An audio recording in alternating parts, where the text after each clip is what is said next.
akar filosofisnya romantisisme. Kenapa sih lahir pemikiran modern romantik? Sebenarnya ini pengaruh kan besar sekali.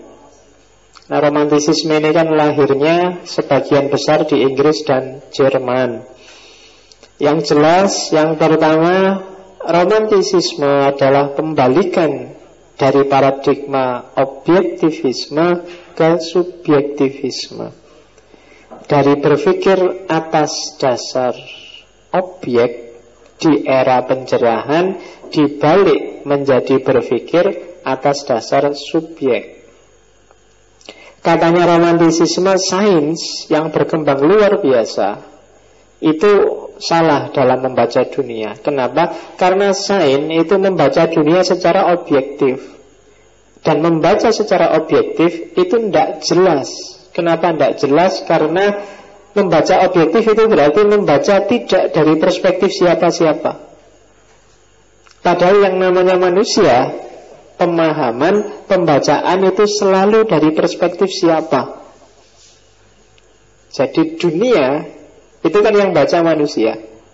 Kalau di Kant itu das Ding an sich itu kan nggak bisa dunia di luar pemahamannya manusia. Dan kalau itu dunia adalah pemahamannya manusia, maka dia selalu dari perspektif siapa, tidak pernah netral. Nah, di situ ada contoh. Bandingkan misalnya sama-sama lihat sawah atau lihat ladang.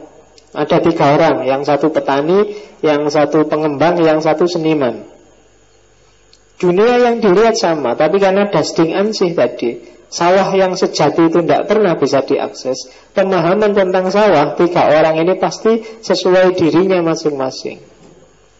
Petani begitu lihat sawah, wow ini enak ini, sudah waktunya nanam padi ini, sudah waktunya nanam jagung, itu tani. Kalau pengembang lihat sawah, wah ini harus dibeli terus diuruk buat perumahan di sini sip, kan gitu. Tapi kalau seniman, wah hijaunya melambangkan kesuburan, ini adalah kan mesti gitu. Sawahnya sama, tapi yang muncul di kepala 3 orang ini beda.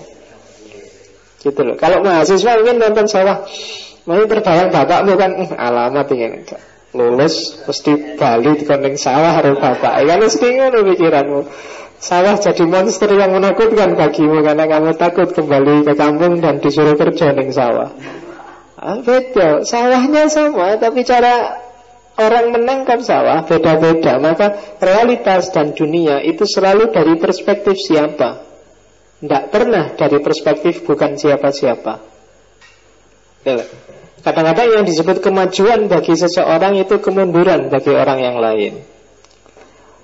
Ada orang yang saya sekarang tercerahkan setelah belajar sekian lama, menurut saya Islam yang benar itu yang keras, yang Quran hadis saja, yang nggak neko-neko. Dia merasa tercerahkan. Tapi bagi yang lain, oh kamu nggak tercerahkan, justru kamu gitu itu tersesat kamu. Bagi kamu tersesat, bagi dia tercerahkan. Kenapa? Karena memang realitas itu selalu dari perspektif siapa. Dia tidak pernah netral. Ya ini contohnya sebenarnya gampang dan banyak. Tiap hari kamu bergaul dengan ini. Mana yang lebih bagus, Ronaldo apa Messi? Mana yang lebih cakep? Sopalah artis itu, mesti macam-macam. Kenapa? Karena realitas selalu dari perspektif siapa. Dan cara berpikir seperti ini itu sebenarnya basicnya adalah Kantianisme, Immanuel Kant. Kalau di Kant kan sudah ditegaskan bahwa das Ding an sich, realitas apa adanya, itu tidak pernah ketemu. Realitas itu kan sesuatu yang bisa kamu, meja ini realitas, lantai ini realitas. Tapi meja yang sejati, lantai yang sejati kan gak akan ketemu. Selalu meja menurut aku, lantai menurut aku, atau menurut dia, atau menurut kamu. Gitu loh. Indonesia itu kayak gimana sih? Setiap kepala akan membunyikan secara beda-beda sesuai perspektifnya sendiri-sendiri. Indonesia yang asli terus kayak gimana? Nggak tahu. Nah, yang asli itu namanya das Ding an sich. Nggak bisa diakses das Ding an sich itu. Islam yang paling benar itu kamu pontang-manting nyarinya. Kenapa? Selalu Islam sesuai pemahaman setiap orang. Jadi dasding ansihnya Islam itu kalau pakai Immanuel kan nggak akan kepegang. Kalau ada orang tanya, lo kan bikin khilafah Islam itu ya menurut siapa? Lo Islam yang asli, dua asli itu menurut siapa? Akan susah mengejarnya. Selalu Islam menurut siapa? Maka mungkin kalau pakai perspektifnya kan bukan masalah mana yang sejati, mana yang tidak sejati, tapi masalah mana yang menang dalam pertarungan wacana untuk memperebutkan makna Islam itu dalam dunia sosial. Maka cara diskusinya sudah beda. Bukan lagi mengejar otentisitas, tapi melihat pertarungan makna, pertarungan perebutan untuk mencari mana makna Islam yang dianggap leading, dianggap benar. Kalau di Iran yang dianggap leading dan memenangkan pertarungan wacananya ya Syiah. Tapi di Indonesia yang menang adalah Sunni. Sekarang mulai geser-geser lagi, ada Wahabi, ada Salafi, ada bertarung habis-habisan. Kita lihat nanti pemenangnya siapa. Tapi mana Islam yang sejati tidak akan kepegang. Semuanya Islam versi, Islam perspektif. Islammu juga Islam versi dan Islam perspektif. Dan itu ya natural aja. Al-Quran kan sudah bilang sir'atan wa minhajan wa ja'alna minkum. Jadi sudah memang tak bikin banyak jalur, banyak gaya. Dan itu manusiawi. Oke, nah berarti implikasi dari pikirannya kan itu yang nanti jadi romantisisme adalah kita memahami dunia dari perspektif manusia, dan sebenarnya dunia ini dibentuk oleh perspektif kita. Kitalah yang bikin dunia ini. Dunia ini wajahnya kayak apa tergantung kita. Apakah dunia ini wajahnya rusak atau wajahnya bagus, itu sebenarnya kita yang bikin. Karena kita aktornya di dunia ini. Nah itu akar filosofisnya nanti yang membalik paradigma pencerahan yang objektif. Ya, ini secara sejarah.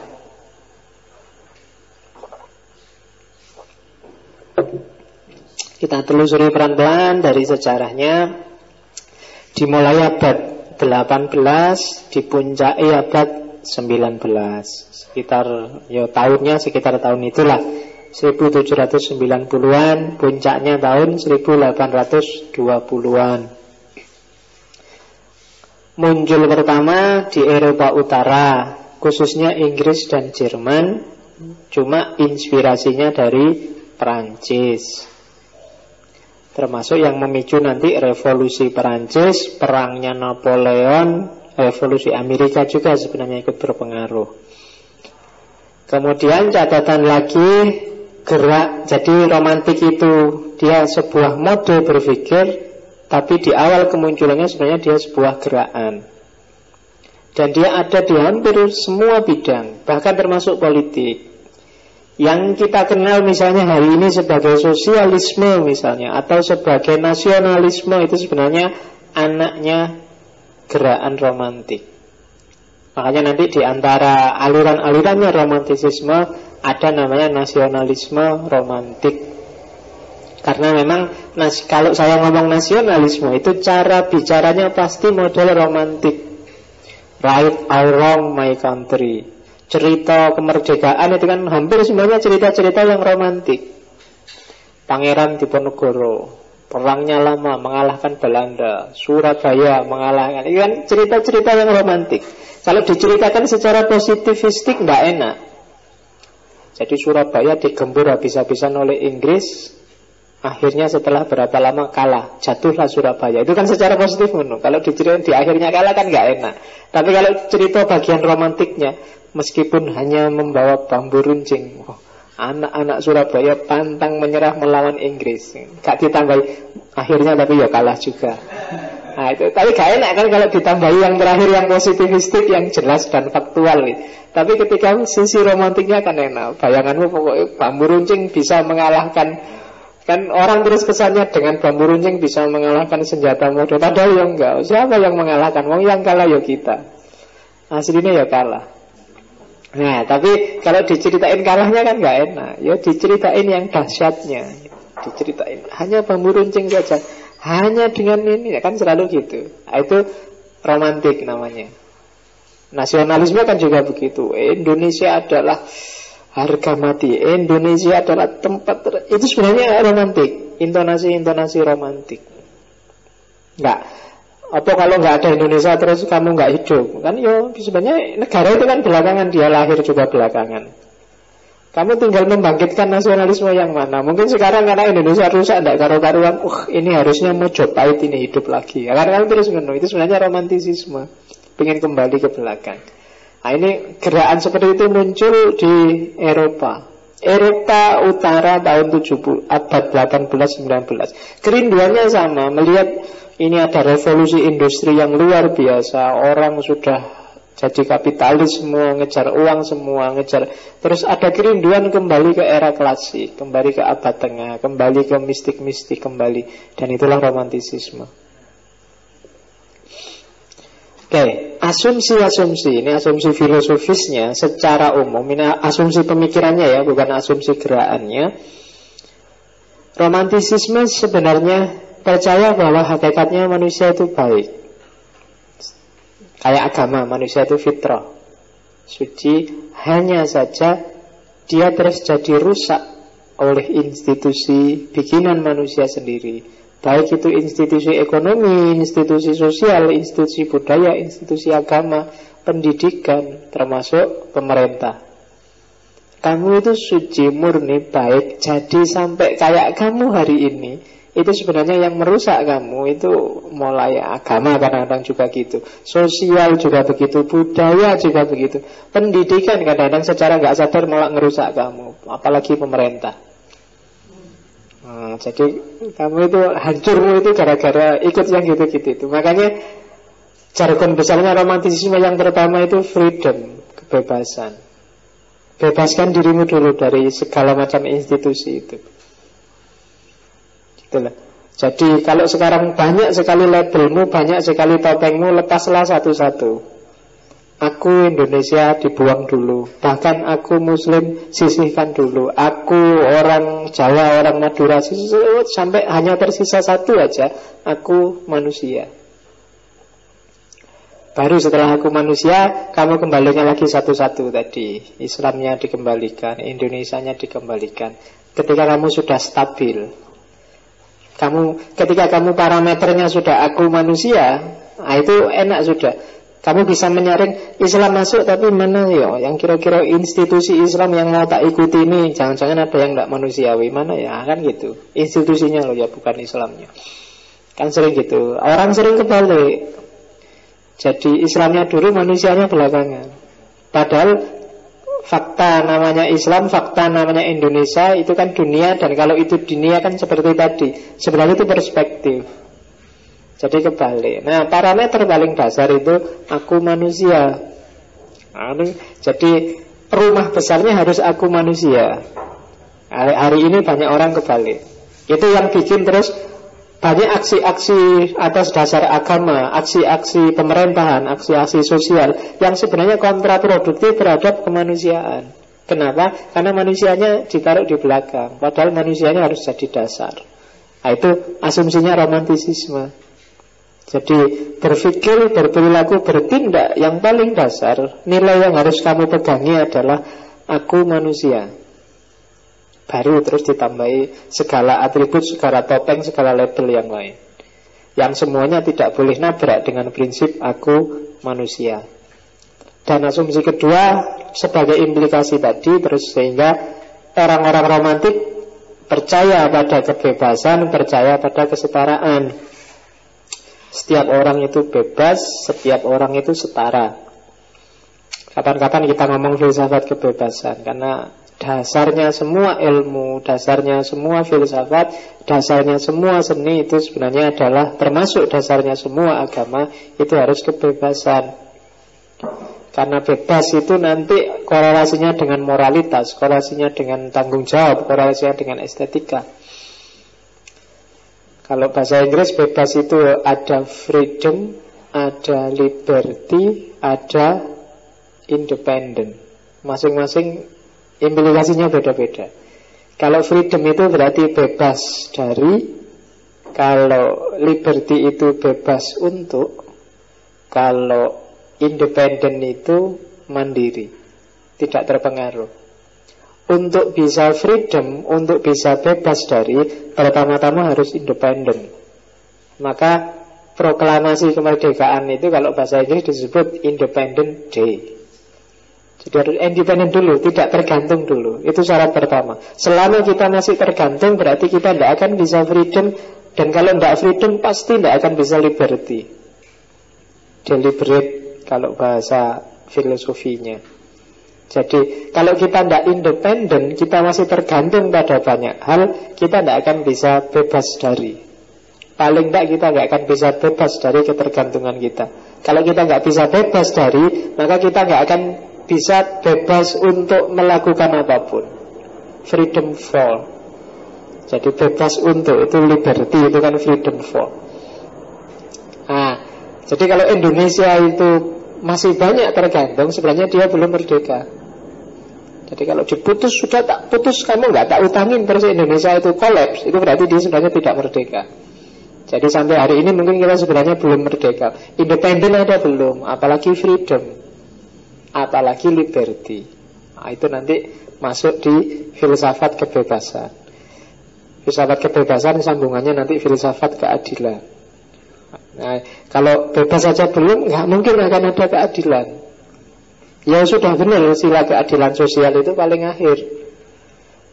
Karena memang ya target dan fokusnya ada pada keadilan, tapi prosesnya harus bebas dulu. Dan itu yang pertama-tama diperjuangkan oleh kelompok romantik, kebebasan dan kesetaraan manusia. Oke. Romantisisme hakikatnya adalah reaksi terhadap yang pertama revolusi industri di zaman itu abad 18-19, yang kedua kekacauan politik, yang ketiga klasisisme. Revolusi industri itu adalah zaman ketika desa berubah jadi kota. Ketika masyarakat petani agriculture berubah jadi masyarakat pabrik, industri, manufaktur. Ketika orientasi untuk hidup bergeser menjadi orientasi untuk menumpuk harta, menumpuk modal. Nah, itulah nanti revolusi luar biasa yang disebut revolusi industri. Paling terkenal revolusi industri di Inggris. Populasi berkembang berpuluh kali lipat, pendapatan per kapita masyarakat berkembang berpuluh kali lipat, gaya hidup juga berkembang berpuluh kali lipat. Kalau mungkin dulu kamu hidup di desa, orang hidup bertani, tiba-tiba di situ dibangun pabrik 2 atau 3, rasakanlah perbedaan gaya hidup masyarakatnya. Mungkin kamu di desamu ada yang seperti itu. Saya nggak yakin ada nggak di desamu hari ini anak-anak muda yang masih siap untuk nggarap sawah. Saya nggak yakin. Simbahku aja kalau waktunya panen, waktunya bingung dia. Yang ada ya simbah-simbah tua-tua, ibu-ibu itu yang masih mau ke sawanan, main nandur. Yang kayak kalian itu nggak ada yang mau. Kabeh mikirin lulus S2, S3, engko dadi dosen, apa PNS, apa bisnis. Begitu bisnis kan bayanganmu bisnis itu yang buka usaha neng kota, buka toko, kan itu mesti pikiranmu. Apa MLM, apa kan mesti pikiranmu itu. Kamu jarang mikir, neng kampung nanti yang ngurusi sawah, yang ngurusi anu siapa. Sebenarnya itu secara tidak langsung dampak dari revolusi industri yang dulu dimulai abad 18. Cara berpikir kita. Kalau mentalitas pegawai itu sebenarnya yang menanamkan Belanda. Penjajah itu butuh. Penjajah itu ketika buka pendidikan zaman itu memang orientasinya ingin mencetak pegawai yang bisa dipekerjakan di tanah jajahan. Maka selalu ditekankan mentalitas kamu harus siap jadi pegawai. Dan sampai hari ini mental itu diwarisi hampir semua pelajar dan mahasiswa di Indonesia. Kalau ada lowongan PNS semua rebutan. Padahal itu sebenarnya didikannya penjajah. Cuma mentalitas jajahan ini kan masih melekat di kita. Buktinya ya sesuk rebutan PNS mesti kan. Nah, itu sebenarnya dampak dari revolusi industri. Atau mentalitas kapital. Mentalitas kapitalis itu saya tidak tahu Pelatihan entrepreneurship itu sebenarnya melatihkan mentalitas. Banyak yang melatihkan mentalitas kapitalis dengan usaha sekecil-kecilnya untuk untung sebesar-besarnya.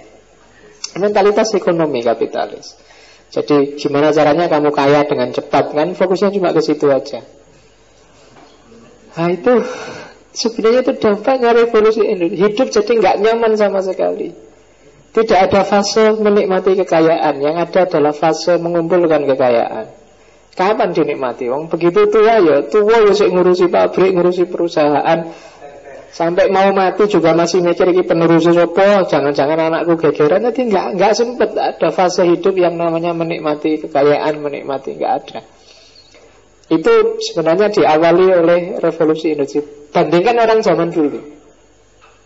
Orang zaman dulu bapak ya ning sawah, ibu ya melu ning sawah, dan gak masalah. Begitu panen ya wis parine separuh dijual, separuh taruh di rumah dipakai sendiri. Kalau ada orang nyelepkan ya diselepke, tinggal masalah. Dan nyaman hidupnya, gak macam-macam, gak ada tuntutan macam-macam. Gak harus malam-malam ya gak ada TV, gak ada paling ngrungokne radio nyetel wayangan gitu. Orang kamu kan tentrem nonton di luar, anak kecil-kecil mainnya ya sekarang nggak ada PlayStation, nggak ada ya padang bulan pelayon di luar, sekarang nggak ada romantisisme masa lalu.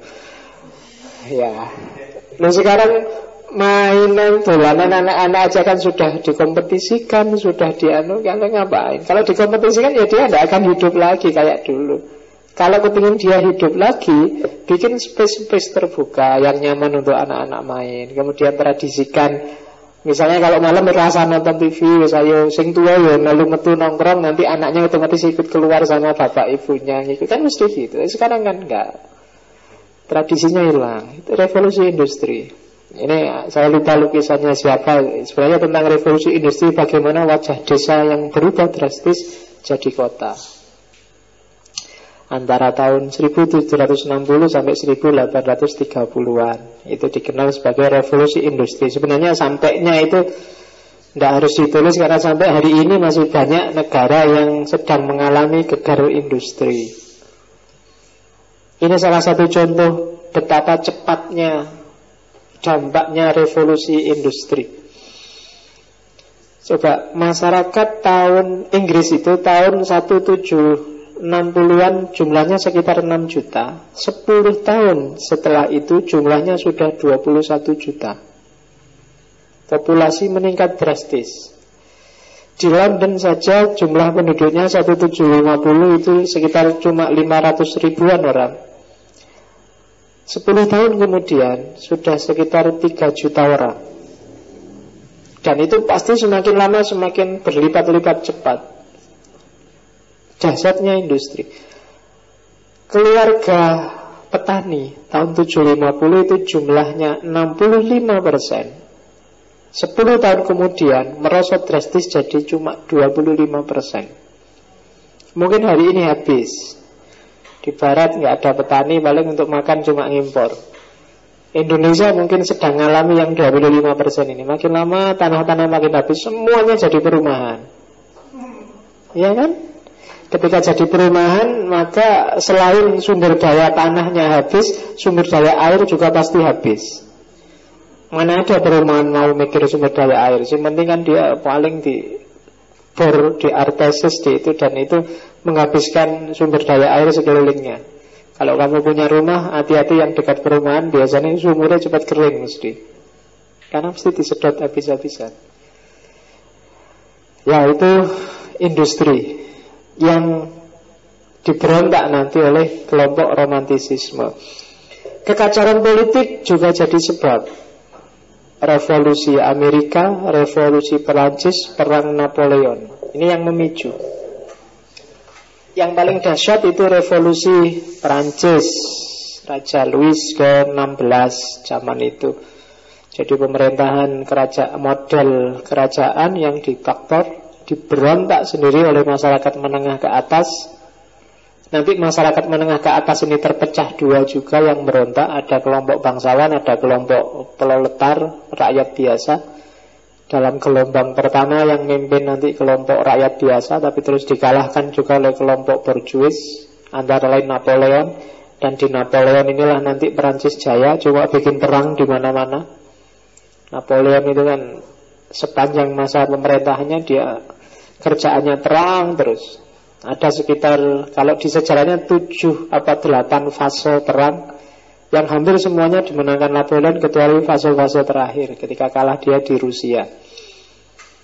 Dan itu yang memicu orang jadi ternyata industri, ternyata orang semakin pintar, ada booming enlightenment lah,